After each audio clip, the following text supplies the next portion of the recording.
Hey, let's get really personal.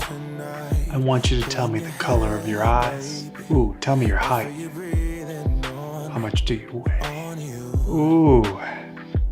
How much hair do you have? Enough to be considered bald, or is that hair just really, really blonde?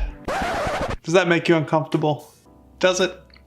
Well, here's the thing. Answering questions when you're applying for immigration benefits requires you to tell some perhaps uncomfortable truths. And when you're working with an advocate, whether it's a lawyer or some sort of certified BIA rep, they might have to ask you those questions in lieu of the USCIS doing it themselves. So let's talk about getting personal on your immigration application after the break.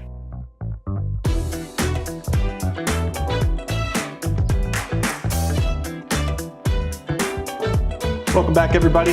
This is Law Great, the channel where I give you reliable information to help you make better decisions and avoid costly mistakes. My name is Damjan Denoble, and this is Frontier Tech Law's awesome YouTube channel. So one thing that comes up periodically in some of the lawyer chat groups that I'm in is that a client gets mad at a lawyer for asking a personal question. And one thing I have to do on a daily basis is ask personal questions. Things that our paralegals have to do on a daily basis is ask very personal questions. Now, on the one hand, you have stuff that's sort of like, vainly personal. So I got to ask your weight. I got to ask your height. I have to ask, the color of your eyes. Truth be told, years ago, when I would do that in person, I would sit there, I would ask questions and I would kind of write them down by pen. It was awkward. It's awkward saying, and how much do you weigh? Especially if you're a man asking somebody of the opposite gender. But for whatever reason, it makes me feel awkward. I don't know if it should, but it made me feel awkward. And so now I typically just send out a questionnaire and have somebody answer it themselves. So that's just the stuff about your body, about your appearance. But then I have to ask you as your lawyer, tell me about your criminal history. Have you ever been, rejected from getting some sort of immigration benefit?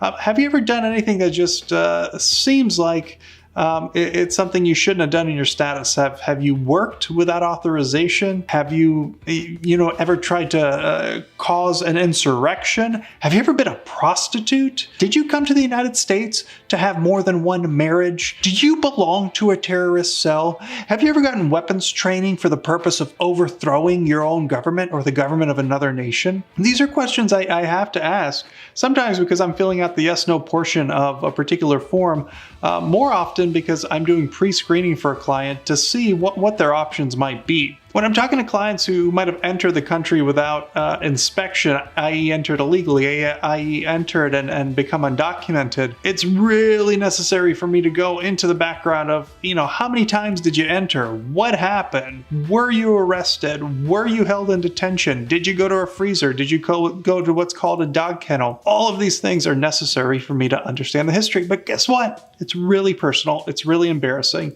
So as attorneys, those of us who are trained well, we know that we can't just jump into those things. And it requires some prep of a client to help them understand that, hey, I'm here for you, but I'm going to need to delve into all your personal stuff in order to better help you. Some clients, maybe they aren't prepared, or maybe they just don't get it. They understandably recoil and say, why are you asking me all this personal stuff? That seems really personal. Why do I need to do this? Isn't immigration just filling out a form and then the person I love or just kind of want to help comes over? Well, the thing is, it's not. It's an incredibly, whatever immigration process you do, with almost no exceptions, is now an incredibly intrusive process that involves extensive background checks, that involves disclosure of very personal details. Yes, your weight, your height. Yes, your criminal background history, right? Yes, your marriage certificates and the death certificates of prior spouses and divorce certificates. And if you're applying for certain things like asylum or you're applying for certain waivers, you have to talk about the times that you entered the country illegally, perhaps. As your lawyer, it's my job to help you navigate what those different avenues are. And so I sometimes have to be even more personal in asking you questions that the USCIS will be.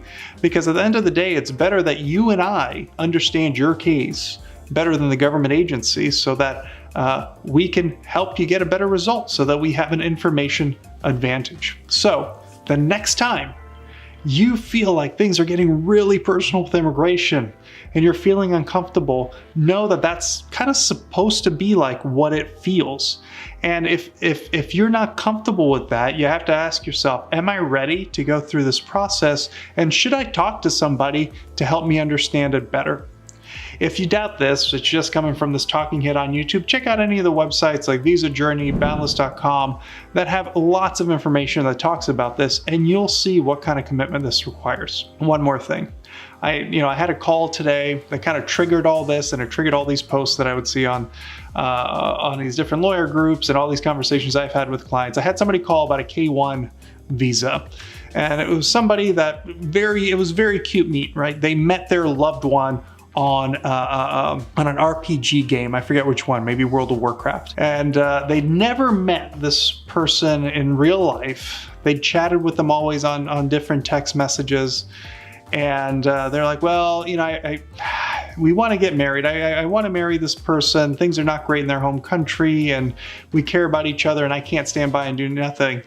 And I proceeded to ask questions about the relationship, like, hey, did you talk about your goals for life? Why do you want to get married? And the person clearly hadn't thought through these and was kind of taken aback that I would ask these things, like, why do you need to know that?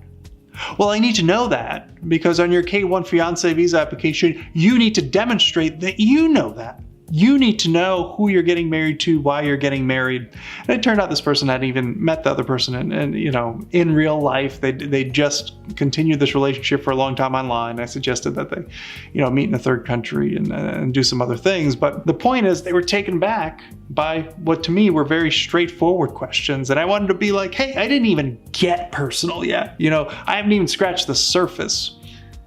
The immigration process, bottom line, is not a surface level process. It used to be you could do a FOIA for somebody who filed, like my parents did, for a green card in the 1990s, and you might get 16 pages of documents back. Well, during the Trump administration, we were filing 500-page applications for green cards, very intrusive, with something called the public charge form, the 944, which the Biden administration mercifully got rid of. It was like the biggest audit of someone's life ever. And I remember filing these 500-page applications for Ivy League professors with $200,000 salaries who'd been in the United States for 15 years and it was still a 500-page application. So the point is, it's intrusive, it's personal, get used to it, and be comfortable, both with the people that you're going through the immigration process with and the people that are helping you. So thanks for letting me rant a little bit. That's my video for today. I hope you like it. Also, don't forget to subscribe and like if you've gotten this far, because if you've gotten this far, you're cool and you and I are meant for each other.